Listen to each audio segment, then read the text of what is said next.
Free fire কমিউনিটির কিছু ছেলে আছে, মেয়েদের লিঙ্ক ভাইরাল করে বীরের মতো হাঁটে।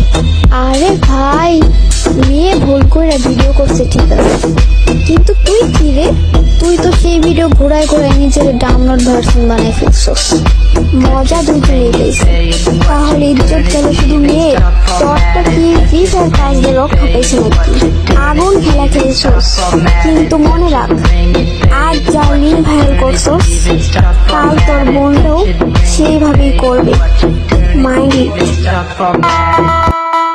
আপু, তুমি ভিডিওটা কাদের পক্ষে বানাইলা? মানে নষ্টা মেয়ে, যে মেয়ে রিলেশনশিপে থাকা অবস্থায় নিজের বয়ফ্রেন্ডকে তার শরীর দেখায়, তাদের পক্ষে তুমি কথা বলতে আসলা? Like seriously? আবার বললা এটা মেয়ে ভুল করলো। এটা ভুল কি করে হতে পারে? এটা তো ডিরেক্ট শাস্তিযোগ্য অপরাধ। আর এই অপরাধের ক্ষমা আমার মনে হয় না যে কারো কাছে থাকতে পারে। একটা মেয়ে বিয়ের আগে কি করে তার নিজের শরীর অন্য ছেলেকে দেখাতে পারে? আবার তুমি ওদের পক্ষে কথা বলতে আসছো? ভাই, ইজ্জতটা তোমার, ইজ্জত রক্ষা করার দায়িত্ব তোমার নিজে। এটা তোমার জামাইকে দেখানো উচিত, ওইটা কেন তোমার বয়ফ্রেন্ডকে দেখাবা? বা তোমার বয়ফ্রেন্ড দেখতে চাইলে তুমি ওইলা দেখাইয়া দিবা? অবশ্যই তোমার কুৎসিত মন মানসিকতার পরিচয় দিলা। আর হ্যাঁ, বোন নিয়ে কথা বললা না? যে বোন তার নিজের ইজ্জত রক্ষা করতে পারে না, বিলিয়ে দেয় বিয়ের আগে, সারা জীবন আমরা ওই বোনের পরিচয় না দিয়েই চলতে পারবো। এই কথাটা মাথায় রেখো।